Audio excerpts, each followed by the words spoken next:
One thing is that it's an experience in business. You don't always succeed. You win some and you lose some. In fact, I learn more from our failures than I learn from our successes.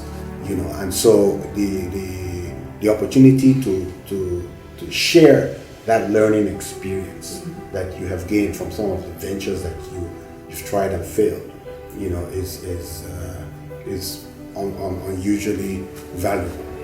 So you've done a lot with nation building for presidents, you've done quite a bit in the capital space, but what about the typical entrepreneur businessman? Is there a way for them to gain insight from your experience? Absolutely. I mean, we do a lot for entrepreneurs, but we have them at different levels. Of course. So the entrepreneurs at level 1 would be what we call the conglomerates. Okay. So we support conglomerates in aggregating capital. So a lot of these big companies, the major challenge is capital. And so we identify this capital and we make a case for that capital coming into a conglomerate. And we do that across Africa. So we support companies in South Africa, in Mozambique, in Zambia, Ghana, Nigeria, and so on. Then you have the medium level companies. Now these medium folks, they have more challenges, so it's not just, they also have capital as a challenge, but they also have personnel as a challenge, and getting the right personnel, getting the right trained people, getting those people the ideas and the strategies that they need to be successful, and so on. So what we do is that we do a lot of capacity building. So we support them to build capacity for the existing folks, and we identify folks that can support them as full-time entrepreneurs or full-time consultants or even full-time employees, as the case may be. Then at the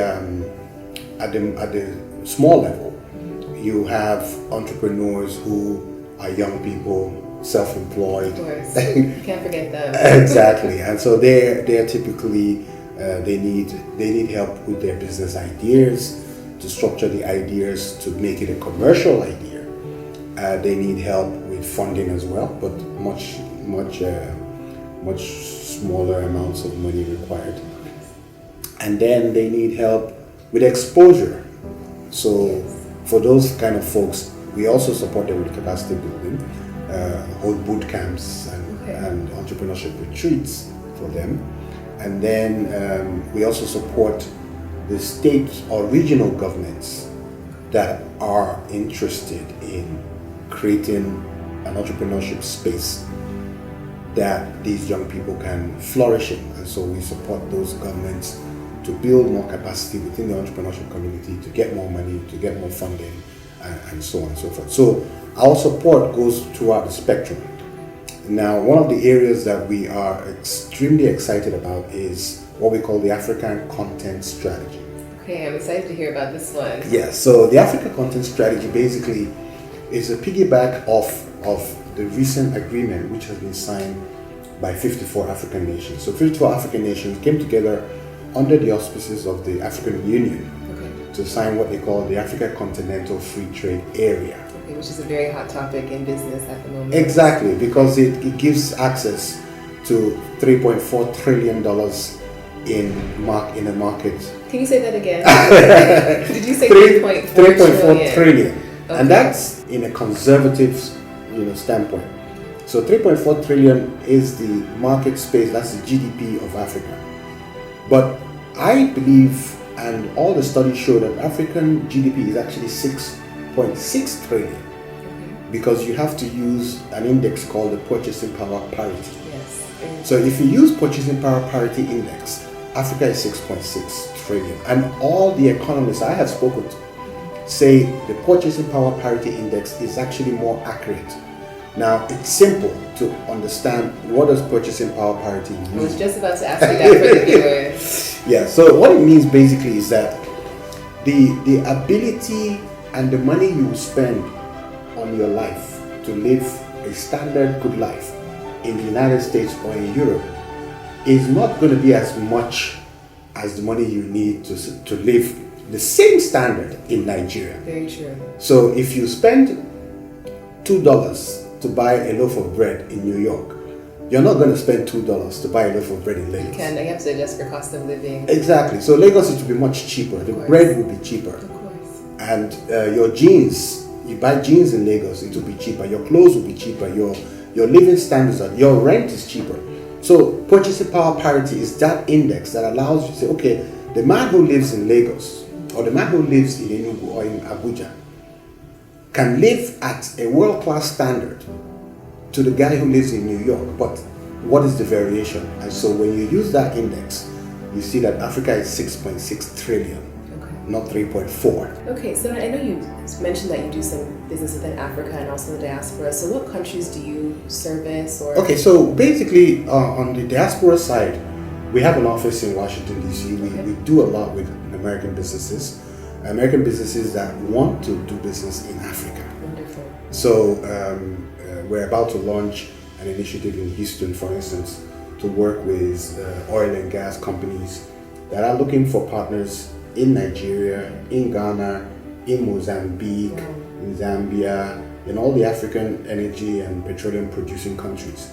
There are quite a number of large-scale projects going on across Africa.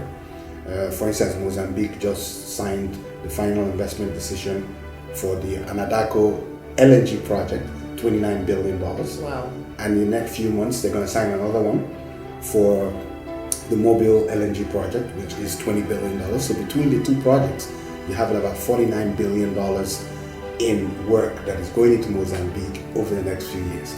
So everybody wants to get on top of that. It's funny to hear that in the absence of foreign direct investment, you hear in the news regularly that we're losing a lot of foreign direct investment, but you're saying these huge numbers, billions and trillions, there is actually capital out there. There's capital out there, there's capital coming to Africa, but it's strategic capital.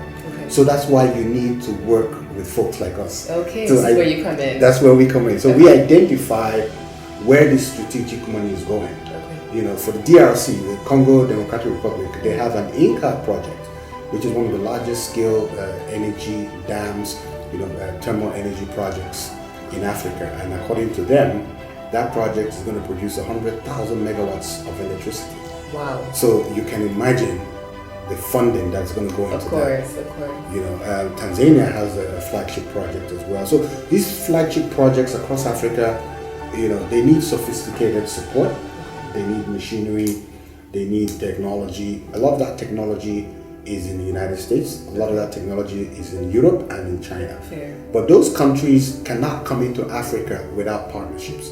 So that's where our Africa content strategy comes in. Okay. So from our strategy, we're saying that as an African content, which is similar to local content, you can partner with African companies and you can gain access to billions of dollars in business opportunities. So it's a very unique business development strategy. Yeah. So our Africa content strategy is an aspect of business development strategy. Then we tie it to global capital, because once you get access to those opportunities, you get the funding. You need the funding to make them happen. Exactly, and we can provide that pathway as well. So you mentioned about partnerships and entering Africa. I'm not sure if our viewers are aware, but there is a new U.S. Prosper Africa initiative that you touched on. Can you tell us more about that and how they can get involved? Absolutely. I think that this is kind of like the golden age for Africa. Yes. Depending on how you look at it. It's what I call a perfect storm. So the United States obviously feels that they need to be more aggressive in supporting investments into Africa. Now, the way that they have chosen to do it is that they've set up an initiative called Prosper Africa. Okay. And they're backing up the initiative with $60 billion. $60 billion. 60. For development within Africa. Within Africa. Wow. Now, that money is going directly to entrepreneurs, to businesses, not to governments. So what governments need to do is to work with us to identify entrepreneurs and businesses that can qualify. And then we will help them to put their applications together to the Prosper Africa folks in the United States. The United States is being very aggressive. They've actually setting up a development bank for this purpose. And the idea is to make sure that they support this building of this bridge with African businesses. The only major criteria, there are a lot of criteria, but the only big one is you must be willing to buy your machinery, your plants, your equipment from the United States.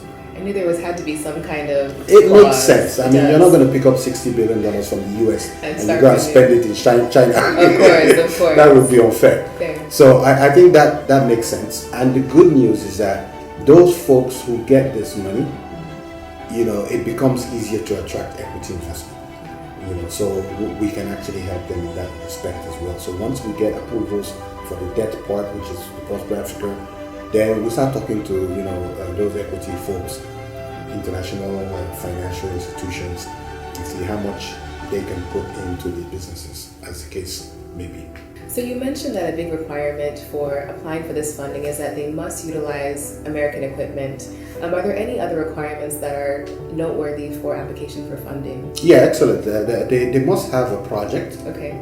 And that project can be defined in several industries. So we're talking about oil and gas industry, transportation, aviation, agriculture, even the healthcare. There are a lot of hospitals in Nigeria that don't have all the right equipment. Most. This is the time. They can get all that equipment. The best medical equipment are manufactured in the United States. So if you really want to bring your hospital up to speed, you need to jump on this bandwagon.